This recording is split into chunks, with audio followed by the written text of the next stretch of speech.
शाम 5 बजे की हर बड़ी खबर देख रहा है इंडिया मेरे साथ। नमस्कार, गुड इवनिंग। आपके साथ मैं हूं मलिका मल्होत्रा। आइए करते हैं शुरुआत खबरों के सफर की। एक एक कर फटते रहे सिलेंडर, पूरा हाईवे कई किलोमीटर तक जाम हो गया। चारों ओर आगे आग देखने को मिली। धमाकों की आवाजें कई किलोमीटर दूर तक सुनी गईं। ये सब हुआ जयपुर अजमेर हाईवे पर। मंगलवार देर रात एलपीजी गैस सिलेंडर से भरे एक ट्रक को केमिकल से भरे टैंकर ने जोरदार टक्कर मार दी। इस हादसे में एक शख्स जिंदा जल गया। इस हादसे ने रोड सेफ्टी को लेकर भी कई सवाल खड़े किए।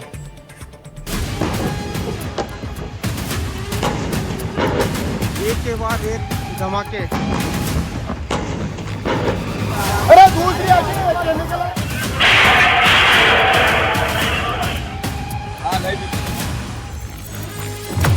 दिल दहलाने वाला हादसा।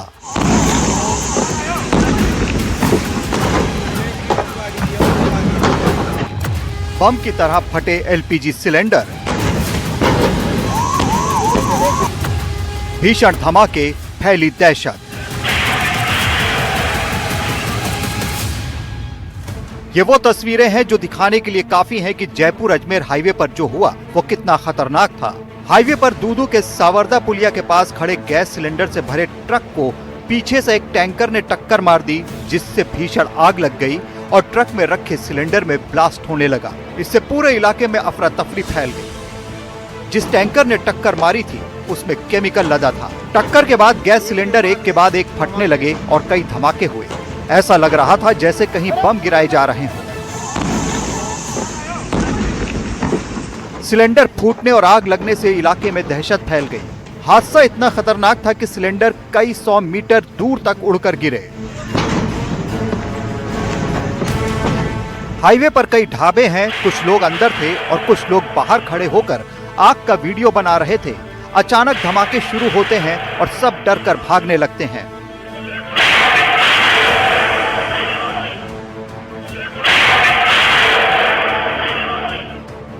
आग की चपेट में कई गाड़ियां आ गई। विस्फोट की आवाज भी काफी दूर से सुनाई दे रही थी। सिलेंडर से भरा हुआ जो ट्रक था वो जो है यहाँ पर खड़ा हुआ था और ये केमिकल से भरा हुआ जो आप सामने ट्रक देख रहे हैं, यही वो ट्रक है जो कह सकते हैं कि यहाँ पर जो है आप जो उस ट्रक से जो है टकराता है और टकराने के बाद जो है एकदम से आग लगती है और आग जो है धमाकों के अंदर तब्दील हो जाती है। ये बुधवार सुबह की तस्वीरें हैं। आग बुझाने में कई घंटे लग गए, लेकिन चारों ओर मलबा फैला है। क्रेनों से मलबा हटाया जा रहा है। जिन गाड़ियों में टक्कर होने से यह हादसा हुआ, उनकी हालत देखिए। ये मेरे पीछे जो टैंकर है, ये केमिकल टैंकर है और इस पे लिखा हुआ है साफ बेंजीन। ये जो केमिकल टैंकर है, इसने हाईवे से स्वर्व करते हुए ये इस तरफ आया है। गुजरात नंबर प्लेट की गाड़ी है ये, और हाईवे से स्वर्व करते हुए वो आया है और उसने एक ट्रक को टक्कर मारी है, जो ट्रक यहाँ पर स्टेशनरी खड़ी थी, जिसमें आप देख सकते हैं कि सिलेंडर भरे हुए थे। इसके बाद आग लगी और जैसे हमको चश्मदीदों ने बताया कि जैसे ही आग लगी उन्होंने यहाँ से सब लोगों को इवैक्यूएट करना शुरू कर दिया। लेकिन जब एक्सप्लोजन शुरू हुआ, जैसे बेंजीन एक्सप्लोजिव था, साथ में जो एलपीजी है वो हाईली एक्सप्लोजिव है। जब एक्सप्लोजन शुरू हुआ तो आप देख सकते हैं कि किस तरह से यहाँ पर पूरी तरह से ये व्हीकल क्षतिग्रस्त हो गए हैं। इसके बाद में जो रात को रेस्क्यू ऑपरेशंस चला था, उसके चलते हुए सबसे पहले जो एलपीजी के सिलेंडर्स थे उनको एक एक करके यहाँ से हटाया गया है।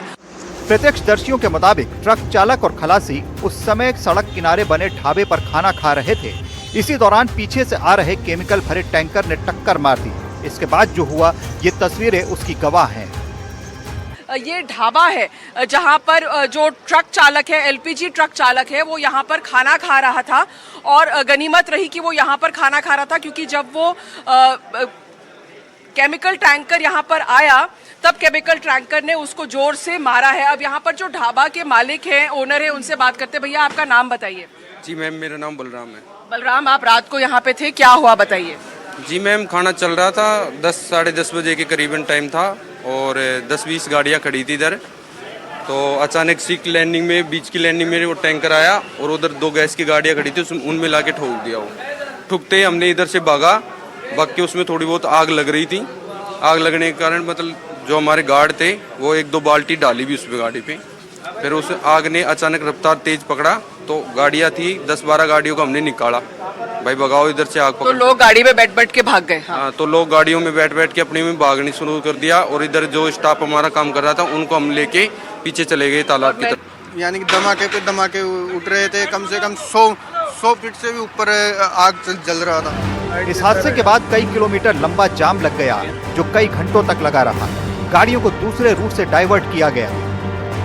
हादसे में टैंकर ड्राइवर की मौत हो गई, 5 और लोग इसमें घायल हो गए, कई गाड़ियां जल गई। जयपुर अजमेर नेशनल हाईवे पर इससे पहले पिछले साल 2024 में भी ऐसी ही घटना हुई थी। इस दौरान यहां भांगरोटा इलाके में केमिकल से भरे 2 टैंकर आपस में भिड़ जाने के बाद आग लगने से यहां ब्लास्ट हो गया था।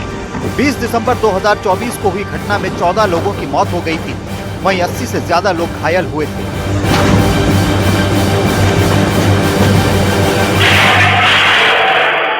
जयपुर अजमेर हाईवे पर हुए हादसे ने कई सवाल भी खड़े किए हैं। हाईवे पर उन गाड़ियों के लिए अलग लेन क्यों नहीं होती है जिनमें केमिकल होते हैं? केमिकल ले जाने वाले टैंकर्स के लिए स्पीड लिमिट सख्ती से क्यों नहीं लागू होती? क्या इन्हें चलाने वाले ड्राइवरों को सही ट्रेनिंग दी जाती है? नियम तोड़ने वालों पर सख्ती क्यों नहीं होती? पुराने हादसों से सीख क्यों नहीं ली जाती है? एक बार फिर इसी जयपुर अजमेर नेशनल हाईवे पर हादसे ने लोगों को साल 2024 की याद दिला दी है। सवाल ये है कि अब क्या ऐसे कदम उठाए जाएंगे ताकि भविष्य में कहीं ऐसे हादसे न हो, और क्या नियमों को सख्ती से लागू भी किया जाएगा? जयपुर से वीरेंद्र सिंह शेखावत और हर्षा कुमारी सिंह के साथ ब्यूरो रिपोर्ट, एनडीटीवी इंडिया। बढ़ते हैं आगे, बात हिमाचल प्रदेश की करेंगे। हिमाचल प्रदेश के बिलासपुर में एक दुखद हादसा हो गया। हाईवे पर जा रही बस पर पहाड़ का हिस्सा गिर पड़ा। बस में 18 लोग सवार थे और 16 लोगों की मौके पर ही मौत हो गई। सिर्फ 2 बच्चों को बचाया जा सका है, जिनका इलाज अभी चल रहा है। हादसा इतना भयानक था कि बस पूरी तरह से चकनाचूर हो गई। हिमाचल प्रदेश के बिलासपुर में एक दुखद घटना घटी है। सड़क पर जा रही बस पर अचानक पहाड़ का मलबा गिर गया। इस हादसे में अब तक 16 लोगों की मौत हो चुकी है और कई लोग अभी भी मलबे में दबे हुए हैं। बचाव अभियान अभी भी जारी है और लोगों को बचाने की पूरी कोशिश की जा रही है। बिलासपुर जिले में सोमवार शाम 6 बजे ये बड़ा हादसा हुआ था। बस सड़क पर चल रही थी, तभी पहाड़ का एक बड़ा हिस्सा बस पर गिर पड़ा। बस में कुल 18 लोग सवार थे, जिनमें 16 की मौत हो चुकी है।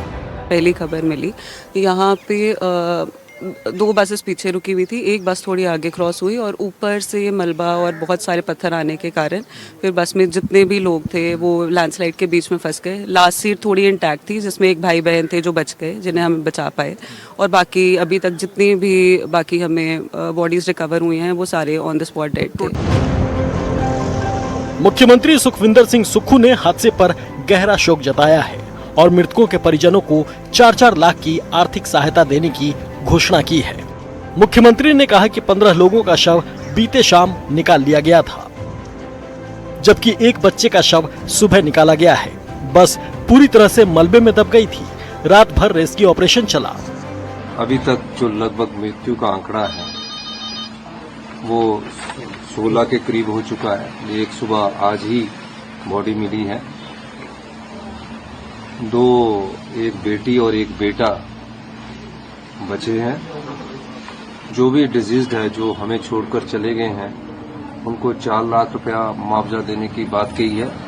मुआवजा से उन घावों को नहीं भरा जाता, लेकिन एक आर्थिक सहायता के रूप में ये पैसा उनको दिया जा रहा है।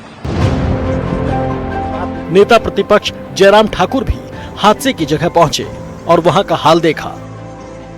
उन्होंने घटना पर दुख जताया और हादसे में जान गंवाने वाले लोगों को श्रद्धांजलि दी। साथ ही प्रशासन से राहत और बचाव कार्य में तेजी लाने का आग्रह किया है, जिससे फंसे हुए लोगों को सकुशल निकाला जा सके। हादसा तो हादसा है, आपदा तो आपदा है, और लेकिन फिर भी उसके बावजूद किसी को दोष देना तो उचित नहीं है। लेकिन सरकार को गंभीरता से काम करना चाहिए। अगर ये हादसे की बात करें, ये बचाया जा सकता था। दरार पड़ी थी और उसको डिले किया, ठीक तरह से करना चाहिए। तो मुझे लगता है नेग्लिजेंस हो रही है सरकार सारी चीज पर ज्यादा नहीं कहना चाहूँ। मैं इतना ही कहना चाह रहा हूँ कि आने वाले समय में ऐसे पॉइंट्स अगर हैं तो उनको गवर्नमेंट को जो है चिन्हित करना चाहिए और जो करने की सुरक्षित करने के लिए वो जो करना है वो करना चाहिए। बचाव अभियान का काम जारी है और रेस्क्यू टीम कल शाम से ही स्पॉट पर मौजूद है।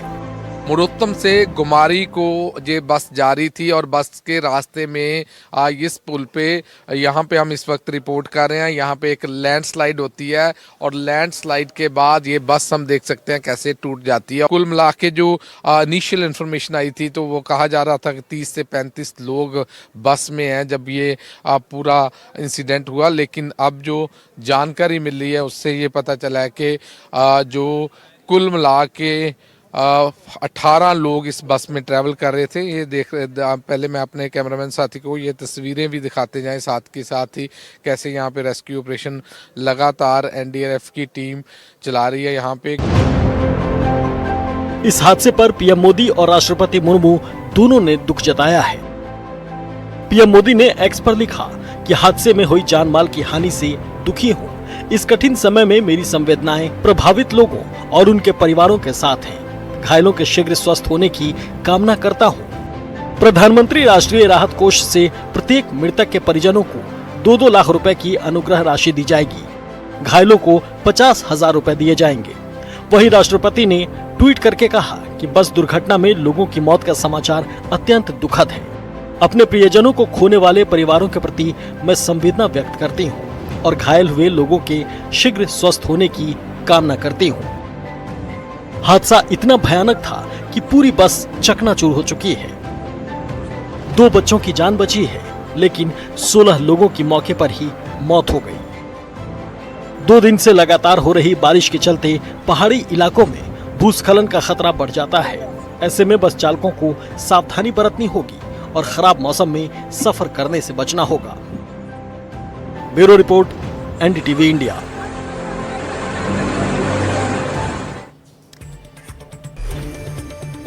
अक्टूबर के पहले हफ्ते में जम्मू कश्मीर, हिमाचल प्रदेश और उत्तराखंड के पहाड़ी इलाकों में समय से पहले भारी बर्फबारी हुई है।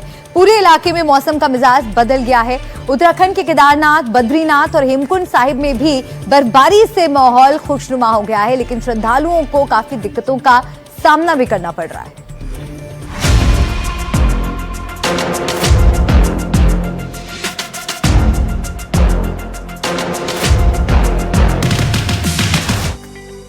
पहाड़ों पर ताजा बर्फबारी हुई है।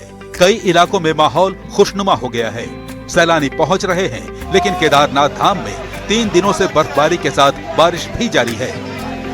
केदारनाथ धाम में ठंड का प्रकोप बढ़ गया है। तापमान में गिरावट से यात्रियों के साथ साथ स्थानीय लोगों को सुबह और रात के समय दिक्कतें हो रही हैं।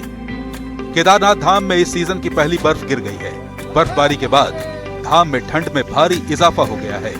देश विदेश से धाम पहुंचे तीर्थ यात्री भी बर्फबारी का आनंद तो ले रहे हैं, लेकिन उनको काफी परेशानी भी हो रही है। बर्फबारी के कारण हेलीकॉप्टर सेवाओं में भी रुकावटें आई हैं। बर्फबारी के बाद इलाके में ठंड भी काफी बढ़ गई है। इन लगातार श्रीकेदार धाम में बर्फबारी होती जा रही है और जैसे जैसे कपाट खुलने का समय नजदीक आता जा रहा है, वैसे वैसे यात्रियों की संख्या में काफी वृद्धि होती जा रही है। और विशेषकर जो है श्रीकेदार धाम में श्री केदार मंदिर समिति के द्वारा विशेष व्यवस्था कर दी गई है कि सभी यात्री जो है भगवान के दर्शन करके जा रहे हैं। देश विदेश से यहाँ भक्तों का तांता लगता है। अब तक 16,50,000 श्रद्धालु बाबा केदारनाथ के दर्शन कर चुके हैं। ठंड के प्रकोप को देखते हुए नगर पंचायत केदारनाथ ने यात्रियों के लिए अलाव की व्यवस्था की है। जिला प्रशासन ने यात्रियों से अपील की है कि गर्म कपड़ों, जूतों के साथ आवश्यक दवाई लेकर ही यात्रा करें। अचानक हुई बर्फबारी का मुख्य कारण पश्चिमी विक्षोभ को माना जा रहा है। पहाड़ों पर तेज बारिश के बाद अक्सर बर्फबारी हो जाती है। अक्टूबर के महीने में भी कोई अगर सशक्त वेस्टर्न डिस्टर्बेंस आ जाता है और जो इस समय कॉम्बिनेशन बना है, यानी साइक्लोनिक सर्कुलेशन हो और दोनों सागरों से मॉइस्चर फीड मिल जाए, तभी जो बारिश है लगातार होती है। अगर पहाड़ों पर 6 या 7 घंटे तक लगातार बारिश हो जाती है तो तापमान इतने नीचे गिरने लग जाते हैं कि वही बारिश बर्फबारी में बदल जाती है, जो हमने देखा कि इस समय पहाड़ों पर कई इलाकों में, यानी जम्मू कश्मीर से लेकर के हिमाचल और उत्तराखंड तक बर्फबारी हुई है। पहाड़ों में लगातार बारिश और बर्फबारी से ठंड बढ़ गई है। केदारनाथ और बद्रीनाथ जैसी चोटियां बर्फ से ढकी हैं। चमोली में कई पर्यटक फंसे हुए हैं जिन्हें बचाने का काम चल रहा है। मौसम विभाग के अनुसार अगले कुछ दिनों तक ठंड रहने की संभावना है और तापमान में गिरावट आ सकती है। आप इस वक्त पहाड़ों पर हुई बर्फबारी की 10 शानदार तस्वीरें देख रहे हैं। जम्मू कश्मीर से लेकर उत्तराखंड तक मौसम का मिजाज बदल चुका है। पहाड़ी इलाकों पर ताजा बर्फबारी ने पर्यटकों को अपनी ओर आकर्षित कर लिया है। पहली तस्वीर जम्मू कश्मीर के सोनमर्ग की है। यहाँ पूरे इलाके में बर्फ की सफेद चादर बिछ गई है। ताजा बर्फबारी के बाद पर्यटकों के लौटने की उम्मीद है। कई पर्यटक वहाँ पहले से भी मौजूद थे। सब इस बर्फबारी को देखकर बहुत खुश हैं। वो भगवान की देन है कि हम आए हैं, ये अनएक्सपेक्टेड चीजें हमें मिली, बहुत अच्छा लग रहा है देख के। इस टाइम बर्फ नहीं होता है, लोकल लोग बोल रहे हैं, लेकिन 2 दिन पहले ही बर्फबारी मतलब स्टार्ट हुई है और इतना मजा आया पूरे रास्ते में। इतनी सारी बर्फ हम लोग ने देखी एंड इट वाज फन। दूसरी तस्वीर भी जम्मू कश्मीर से ही है। यहाँ भद्रवाह के गुलदंडा चटरगल्ला पास पर सीजन की पहली बर्फबारी हुई है। यहाँ भी पर्यटक पहुँचे हैं। मुझे कोई आइडिया नहीं था कि यहाँ तक पहुँचने पे मेरे को बर्फ मिल जाएगी। It was a super fantastic experience. बहुत अच्छा एक्सपीरियंस है। लाइव स्नोफॉल हो रहा है और मतलब पूरा वाइटिश है, मतलब डिफाइन नहीं कर सकते क्या है एक्सपीरियंस। बहुत अच्छा एक्सपीरियंस है। गुलमर्ग में मौसम की पहली बर्फबारी ने कश्मीर के पर्यटन क्षेत्र में मजबूत वापसी की उम्मीदों को फिर से जगा दिया है। 22 अप्रैल के पहलगाम आतंकी हमले के बाद गर्मियों में पर्यटन उद्योग मंदी का शिकार हो रहा था, लेकिन अब होटल व्यवसायी आशावादी हैं कि समय पर हुई बर्फबारी ठंड के मौसम को शानदार बनाएगी और आने वाले हफ्तों में पर्यटकों की संख्या बढ़ेगी। अगली तस्वीर जम्मू कश्मीर के कुपवाड़ा की है। कुपवाड़ा के ऊंचे इलाकों में लगातार बारिश के बाद मौसम की पहली बर्फबारी हुई। तापमान में भारी गिरावट आई है। सड़क पर हर जगह बर्फ ही बर्फ दिखाई दे रही है। पश्चिमी विक्षोभ के चलते कश्मीर घाटी के ऊपरी इलाकों में बर्फबारी और निचले इलाकों में बारिश जारी है। पुंछ में तापमान 0 से नीचे दर्ज किया गया है। बारिश के कारण जम्मू श्रीनगर राष्ट्रीय राजमार्ग खुलने के बाद भी सतर्कता बरतने की सलाह दी गई है। हाईवे से बर्फ हटाने का काम भी जारी है। बीआरओ ने जोजिला पास, मुगल रोड और राजधान पास से बर्फ हटाने का काम भी शुरू कर दिया है। यहाँ पूरी सड़क बर्फ से जाम हो गई थी। लेह लद्दाख के कई हिस्सों में बारिश और बर्फबारी हुई, जिसके बाद करगिल में हर जगह सफेद चादर देखने को मिल रही है। लेह के ऊंचे इलाकों और दर्रों में मध्यम से भारी बर्फबारी दर्ज की गई। और इस बीच एक बड़ी खबर आपको बता दें, एनडीटीवी वर्ल्ड समिट पर श्रीलंका के प्रधानमंत्री हरिनी अमरसूरिया ने बयान दिया है। उन्होंने कहा है कि एनडीटीवी वर्ल्ड समिट का बेसब्री से इंतजार है। श्रीलंका की पीएम बनने के बाद पहला भारत दौरा उनका ये होने जा रहा है। भारत दौरे पर आना सौभाग्य की बात। एनडीटीवी वर्ल्ड समिट का बेसब्री से इंतजार। भारत दौरे पर आना सौभाग्य की बात। श्रीलंका की पीएम बनने के बाद ये पहला दौरा उनका रहने वाला है। Ayubovan, Vanakkam, Namaste. I'm very pleased to share a few words with you as I prepare for my upcoming visit to India. This will be my first official visit to India as the Prime Minister of Sri Lanka. India and Sri Lanka, as you know, are bound together by history, culture and shared values.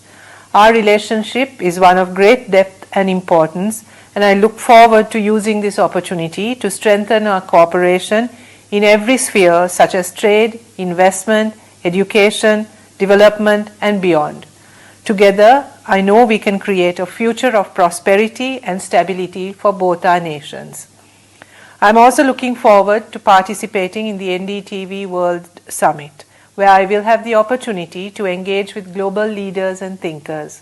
I hope to share Sri Lanka's perspectives on international cooperation and economic resilience, and to contribute to meaningful conversations on the pressing challenges of our region and the world. Thank you. और इस पर ज्यादा बातचीत के लिए मेरे सहयोगी आदित्य राज कौल हमारे साथ जुड़ गए हैं। सीधा आदित्य का मैं रुख करना चाहूंगी। आदित्य, एनडीटीवी वर्ल्ड समिट पर श्रीलंका की पीएम हरिनी अमरसूरिया का ये खूबसूरत संदेश हमने सुना, जिसमें उन्होंने ये बताया कि वर्ल्ड समिट का हिस्सा बनने के लिए वो कितनी उत्साहित हैं।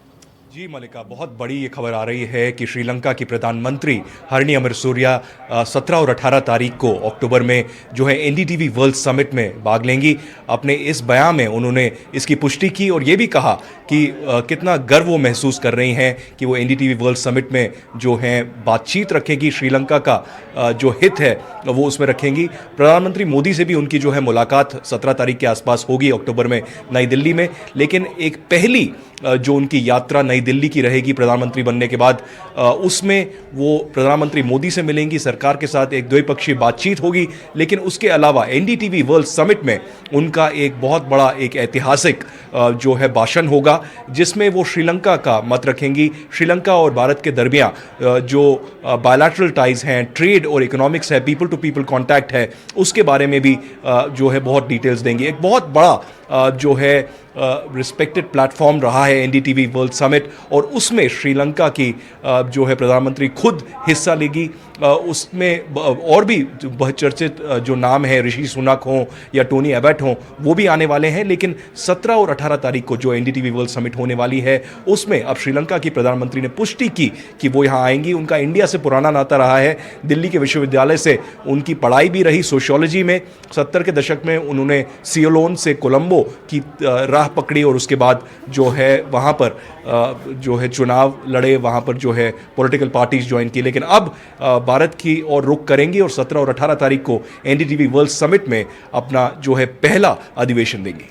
बिल्कुल आदित्य, और ये भी बहुत दिलचस्प है कि जिस तरह से एक मुल्क के तौर पर श्रीलंका ने जो उतार चढ़ाव देखे, उसके बाद श्रीलंका के प्रधानमंत्री एक पहले भारत दौरे पर आ रही हैं, एक पड़ोसी मुल्क में आ रही हैं। ऐसे में वो क्या बातें अपने मुल्क के बारे में रखती हैं, भारत और श्रीलंका के आने वाले रिश्तों के बारे में क्या बातें करती हैं, उस पर भी सभी की निगाहें बनी होंगी। जी मलिका, आपने बिल्कुल सही कहा। पिछले कुछ साल जो है श्रीलंका के लिए चुनौतीपूर्ण रहे हैं। हमने देखा है कि आर्थिक स्तर पर वहाँ पर बहुत ज़्यादा जो है मुश्किलात आई, चुनौतियाँ रहीं।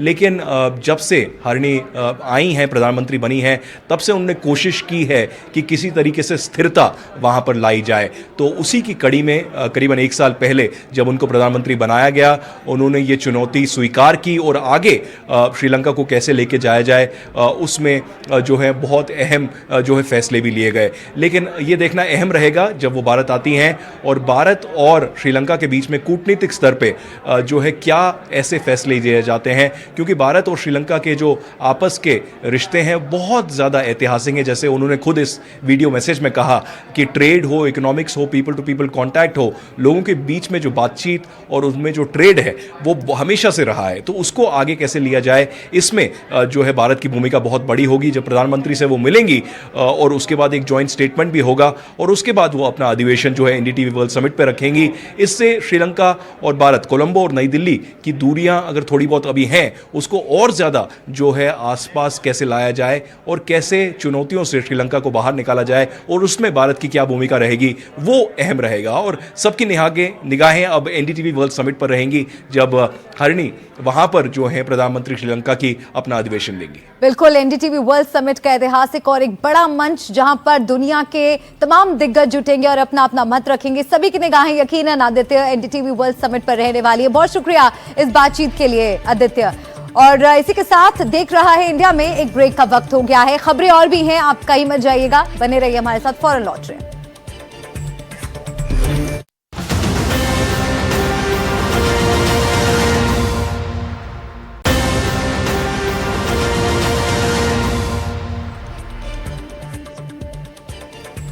देख रहा है इंडिया में एक बार फिर से आपका स्वागत है। आइए खबरों के सफर में बढ़ते हैं आगे।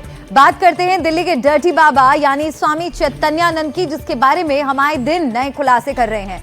ये सामने आ चुका है कि वो लड़कियों से छेड़छाड़ करता था, फर्जी नाम से फर्जी डिग्रियां और कागजात बना रखे थे, उस पर सेक्स रैकेट चलाने के भी आरोप हैं। एनडीटीवी पर हम एक और खुलासा करने जा रहे हैं। हमारे हाथ वो चिट्ठी लगी है जिसमें बताया गया है कि कैसे उसने मैनेजमेंट संस्थान को अपनी अय्याशी का अड्डा बना रखा था।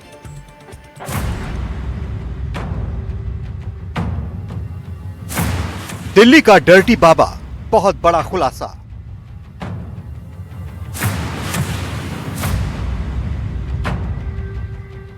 संस्थान को बनाया अय्याशी का अड्डा। चिट्ठी में लिखा बाबा का गुनाह। जब से स्वामी चैतन्यानंद पर केस दर्ज हुआ है और इसकी गिरफ्तारी हुई है, इसके बारे में, इसके फर्जीवाड़े के बारे में और इसके काले कारनामों के बारे में रोज नए खुलासे सामने आ रहे हैं। बाबा पर आरोप संगीन है। इस पर संस्थान की छात्राओं से छेड़छाड़ के आरोप हैं। इसकी जो अश्लील चैट सामने आई हैं, उनसे ये अंदाजा लगाया जा सकता है कि ये सेक्स रैकेट में भी शामिल हो सकता है। इसकी फर्जी डिग्रियों और तस्वीरों की तो बात ही अलग। लेकिन जो सबसे गंभीर आरोप हैं, वो है लड़कियों से छेड़छाड़ और यौन शोषण के। दिल्ली के वसंत कुंज के Shri Sharada institute of Indian management research में 17 छात्राओं के साथ छेड़छाड़ के मामले की जांच आगे बढ़ी तो आरोपी स्वामी चैतन्यानंद सरस्वती और पार्थ सारथी की असलियत अब परत दर परत सामने आ रही है। इसी कड़ी में अब ये चिट्ठी हमारे हाथ लगी है, जो कि कुछ साल पहले की बताई जा रही है। ये चिट्ठी संस्थान के छात्रों और उनके परिजनों की ओर से लिखी गई। पीठ को एक गुमनाम पत्र लिखा गया था। इसमें संस्थान के बोर्ड के सदस्यों को संबोधित किया गया। मैनेजमेंट संस्थान को सेक्स का सस्ता अड्डा बताया गया। इसे लिखने वालों ने अनुरोध किया कि उन्हें अपना परिवार समझें। संस्थान में नर्क जैसे हालात के बारे में बताया गया। इस चिट्ठी के जरिए ये भी कहा गया है कि किस तरह बाबा और उसके साथी वहाँ बुरा व्यवहार करते थे। चिट्ठी में लिखा गया था कि बाबा विचारों और कर्मों में विकृत मानसिकता वाला है। बाबा को अपराधी स्वभाव का व्यक्ति बताया गया। ये भी कहा गया कि गवर्निंग बॉडी और स्टाफ के सदस्य भी बाबा की तरह के संबंध रखना चाहते हैं। चिट्ठी में लिखा गया कि संस्थान अब विकृत मानसिकता वाले लोगों का ठिकाना बन गया है। इस चिट्ठी में भी बाबा पर आरोप लगाया गया कि उसकी डिग्रियां फर्जी हैं और बाबा सिर्फ सेक्स में रुचि रखता है। बाबा चैतन्यानंद को लेकर इंस्टीट्यूट की छात्राओं और जो उनके गार्जियंस हैं, उन्होंने केवल एक पत्र नहीं लिखा है, बल्कि कई ईमेल किए हैं और कई पत्र लिखे हैं, जिसमें कहा गया है कि किस तरह से बाबा आश्रम में रहकर छात्राओं के साथ में छेड़खानी करता है और आश्रम को सेक्स की एक सस्ती जगह बताया गया है। इस तरह के बहुत सारे लेटर और ईमेल तमाम जो छात्र हैं, छात्राएं हैं और उनके घर वाले हैं, उन्होंने लिखे हैं, लेकिन मठ ने समय रहते इन पर कोई कार्रवाई नहीं की है। चिट्ठी में बाबा के अलावा कुछ और नाम भी लिखे हैं। हालांकि उन पर किसी तरह का कोई केस दर्ज नहीं है, इसलिए हम भी उनके नाम नहीं दिखा रहे हैं। चिट्ठी में और भी बातें लिखी गई हैं। ये लिखा गया है कि यहाँ ना तो ठीक से क्लास होती है, न फैकल्टी अच्छी है, न भोजन ठीक है। कैंपस जेल जैसा लगता है। फैकल्टी को केवल पैसा चाहिए। ये चिट्ठी बाबा की कारगुजारियां उजागर करने वाली एक और तस्वीर है। करीब 10 साल पहले लिखी गई ये चिट्ठी बताती है कि बाबा के काले कारनामे कई साल से चालू थे।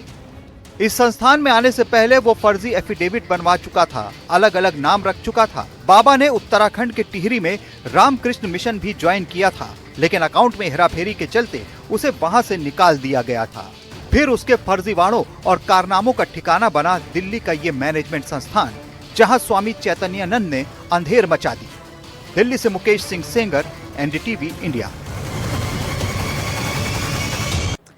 खबर यूपी के गाजियाबाद से, जहां एक सनसनीखेज हत्याकांड होता है। 3 लोग आगे आते हैं और एक शख्स पर ताबड़तोड़ गोलियां बरसा देते हैं। बताया जा रहा है कि मुंह पर गोली मारी गई और ये सब शहर के उस इलाके में हुआ जिसे काफी सुरक्षित माना जाता है। 3 लोग आते हैं, एक शख्स को रोकते हैं, उस पर गोलियां चलाते हैं। गोली लगने के बाद शख्स नीचे गिर जाता है। ये वारदात थाना मसूरी इलाके के जेल चौकी की है। यहाँ आध्यात्मिक नगर रेलवे हॉल्ट के पास डासना के निवासी आसिफ की गोली मारकर हत्या कर दी गई। चश्मदीदों के मुताबिक जब पहली गोली चली तो उनको लगा कि कोई टायर फटा है, लेकिन दूसरी गोली की आवाज से सब लोग भागे। आसिफ सड़क पर पड़ा हुआ था और हत्यारों को लोगों ने पैदल भागते देखा। पहली गोली की आवाज आई और हम अपने ऑफिस में बैठे हैं। हमने सोचा कि ट्रैक्टर जा रहा होगा, ट्रैक्टर टायर फटा होगा। जब दूसरी गोली की आवाज आई है तो जैसा हम भागे अपने ऑफिस पर निकल के, तो एक लोग तो मरा यहाँ पर। अच्छा, 3 जने भागे तरफ से निकल गए। अच्छा।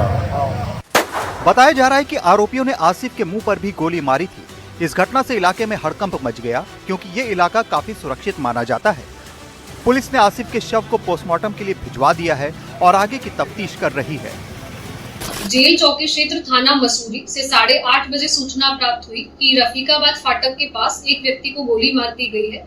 मौके पर जानकारी लगी कि घायल व्यक्ति का नाम आसिफ पुत्र अकबर निवासी बड़ा बाजार थाना क्षेत्र वेव सिटी डासना है। घायल व्यक्ति को उपचार हेतु सीएचसी डासना ले जाया गया, जहां डॉक्टर्स ने उसे मृत घोषित कर दिया।